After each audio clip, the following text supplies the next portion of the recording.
ఇది ఖచ్చితంగా టీటీడీ మన తిరుమల తిరుపతి దేవస్థానం పాలక మండలి అలాగే తెలుగుదేశం పార్టీ వాళ్ళు వీళ్ళిద్దరూ ఖచ్చితంగా బాధ్యత వహించాల్సిందే. వాళ్ళదే బాధ్యత. ఎందుకనంటే 10వ తారీఖున వైకుంఠ ఏకాదశి అని చెప్పి జనాలు తాకిడి ఎక్కువగా ఉంటుందని చెప్పి మీకు తెలుసా తెలీదా? తెలియకుండా ఉండటానికి మీరు అసలు అక్కడ కూర్చున్న పాలక మండలేనా కాదా? అనుభవం లేని బిఆర్ నాయుడు లాంటి వాళ్ళని తీసుకొని ఇలా తీసుకొని అక్కడ చైర్మన్గా కూర్చోబెడితే వచ్చేటువంటి అనర్థాలు ఈ రకంగానే ఉంటాయి. అనుభవం ఉన్న వ్యక్తి అని తీసుకొచ్చిన శ్యామలరావు అక్కడ నుంచి ఏం చేస్తున్నాడు? ఈ సందర్భంగా నేను ప్రశ్నిస్తున్నా, ఏం చేస్తున్నారు మీరంతా?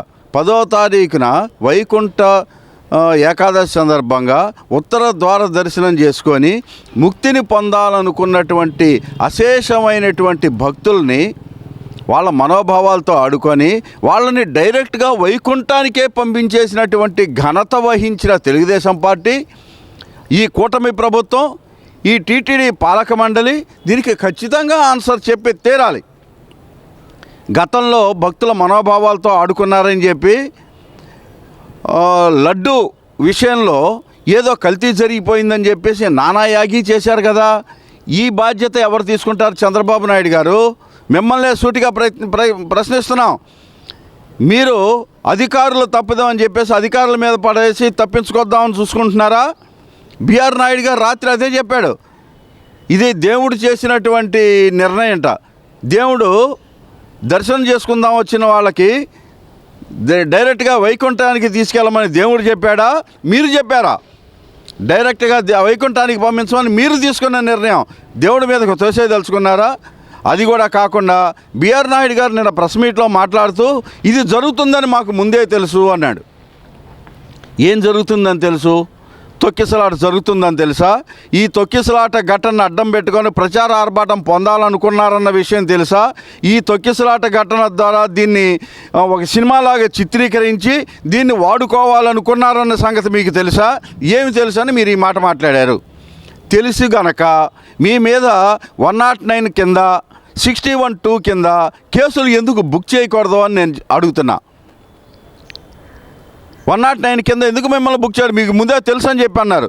చచ్చిపోతారని ముందే తెలిసినప్పుడు మీరు దానికి సంబంధించినటువంటి జాగ్రత్తలు ఎందుకని తీసుకోలేదు? దీనిలో కుట్రకోణం ఉందని నేను అంటున్నాను. 61(2) కింద మీ మీద చర్యలు ఎందుకని తీసుకోకూడదు? చంద్రబాబు నాయుడు గారికి ఇవన్నీ అలవాటే.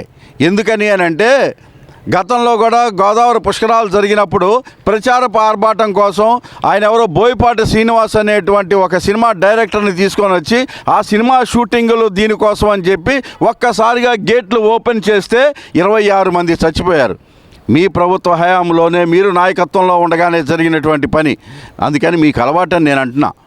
అలాగే గతంలో గుంటూరులోను రాయలసీమలోను తెలుగుదేశం పార్టీ చీరల పంపిణీ కార్యక్రమంలో ఇదే విధంగా గేట్లు ఓపెన్ చేస్తే ఒకేసారి ఒక చోట 5 ఒక చోట 4 అయితే ఇంక చచ్చిపోయినట్టుగా నాకు తెలుసు.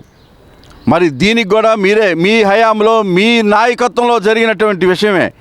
ఇవాళ మళ్ళీ టీటీడీ దేవస్థానంలో వైకుంఠ ఏకాదశి సందర్భంగా మళ్ళీ ఇలాంటి పరమైనటువంటి ఒక తప్పుడు ఆలోచనని దీన్ని అమల్లోకి తీసుకొని వచ్చి ఈ భక్తులందరినీ ఒక్కసారిగా పార్కులోకి నెట్టేసి గేట్లు వేసేసి బయటికి రానివ్వకుండా లోపల ఉన్న వాళ్ళకి ఆహారాలు లేకుండా నీళ్లు లేకుండా నానా చిత్రహింసలకి గురి చేసినటువంటి మీరు ఎందుకు శిక్షార్హులు కాదు అని నేను ప్రశ్నించదలుచుకున్నా. గతంలో మన ఈ లడ్డూ ప్రసాదం విషయంలో అపచారం జరిగిపోయింది అనే పవన్ కళ్యాణ్ గారిని కూడా నేను ప్రశ్నించదలుచుకున్నా. అయ్యా, గుడి మెట్లన్నీ కడుక్కుంటూ నానా ఇది చేశారు కదా దీక్షలు తీసుకొని, ఇప్పుడు మీరు ఏ దీక్ష తీసుకొని మీ పాప ప్రక్షాళన కోసం ఏం చేయబోతున్నారు? ఏం దీక్ష తీసుకోదలుచుకున్నారు? ఎన్ని రోజులు దీక్ష చేయదలుచుకున్నారు? ఇది మీ పాపానికి పరిహారం చేసుకోవటానికి మీరు ఏ నిర్ణయం తీసుకుంటున్నారో జనాలకు చెప్పాలి. ఇది మీకు భాగస్వామ్యం లేదంటారా? లడ్డూ ప్రసాదం విషయంలో అపచారం జరిగిపోయింది అని అన్నప్పుడు ఇప్పుడు దీనికి మీరు బాధ్యత ఎందుకు తీసుకోరు అని ప్రశ్నిస్తున్నా. అలాగే హైదరాబాదు పుష్ప 2 రిలీజ్ సందర్భంగా జరిగినటువంటి తొక్కిసలాటలో అల్లు అర్జున్ని ఒక రోజు తీసుకొని వెళ్ళి జైల్లో పెట్టినటువంటి విషయం పవన్ కళ్యాణ్ గారు మీకు తెలుసు, భారతదేశంలో ఉన్న ప్రతి ఒక్కరికి కూడా తెలుసు. మన అల్లు అర్జున్ని జైల్లో పెట్టినప్పుడు దీనికి బాధ్యత వహిస్తూ మిమ్మల్ని ఎందుకు మీ మీద చట్ట ప్రకారమైనటువంటి చర్యలు ఎందుకు తీసుకోకూడదు అని ప్రశ్నిస్తున్నా. మీరు ప్రశ్నించదలుచుకోవటానికి రాలేదా? మీరు ప్రశ్నించే మనుషులు కాదా? అసలు పార్టీ పెట్టిందే మేము ప్రశ్నించడానికి అన్నారు కదా. మరి అధికారంలోకి వచ్చిన తర్వాత ప్రక్షాళన చేసుకోవటానికి గుడిమెట్లన్నీ కడిగారు, దీక్షలు చేశారు, ఇది తీసుకున్నారు కదా. సనాతన ధర్మం మంట కలిసిపోతుంది అన్నారు కదా. ఏ సనాతన ధర్మం భక్తుల మనోభావాలతో ఆడుకోమని చెప్పింది? ఏ సనాతన ధర్మం వీళ్ళ యొక్క ప్రాణాలను హరించమని చెప్పింది? దీనికి మీరు సమాధానం చెప్పరా? ఏం చేయదలుచుకున్నారు? పుష్ప చుట్టూ ఘటనలో అక్కడ జరిగిన ఆయన్ని జైల్లో పెట్టినప్పుడు మీ మీద చట్టపరమైన చర్యలు ఎందుకు తీసుకోకూడదు? దీన్ని నేను డిమాండ్ చేస్తున్నాను. కేంద్ర దర్యాప్తు సంస్థ అయినటువంటి సిబిఐ చేత కానీ, సుప్రీంకోర్టు న్యాయమూర్తి చేత కానీ దీని మీద న్యాయ విచారణ జరిపించాలి. మీ అందరూ శిక్షార్హులే. 109 కింద 61(2) కింద మీ మీద ఎఫ్ఐఆర్ బుక్ చేసి మిమ్మల్ని ప్రాసిక్యూట్ చేయాల్సిన అవసరం ఉందని చెప్పి ఈ సందర్భంగా తెలియజేస్తున్నా. మీరు ఏ రకంగానో దీన్ని తప్పించుకోలేరు.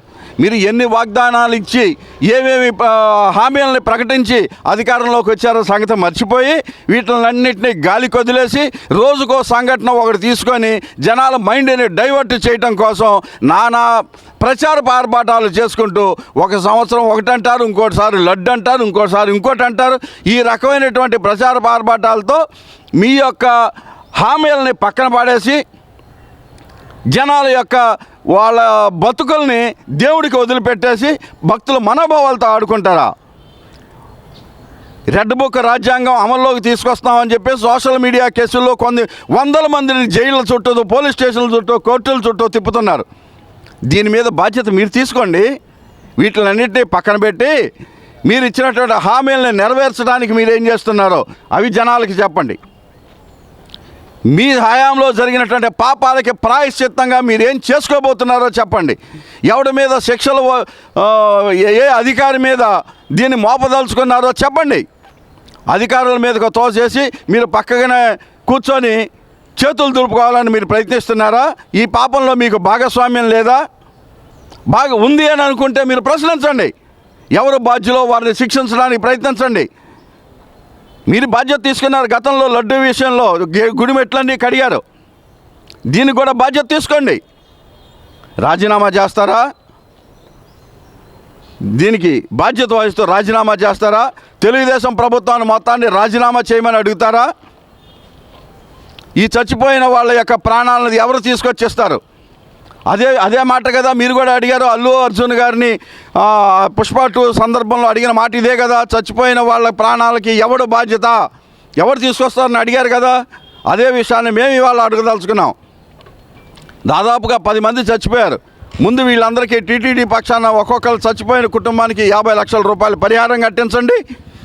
గాయపడిన ప్రతి ఒక్కరికి 10 లక్షల రూపాయలు ఆర్థిక సహాయాన్ని అందిస్తూ మెరుగైన వైద్య సౌకర్యాల కోసం మంచి హాస్పిటల్లో చేర్పించండి.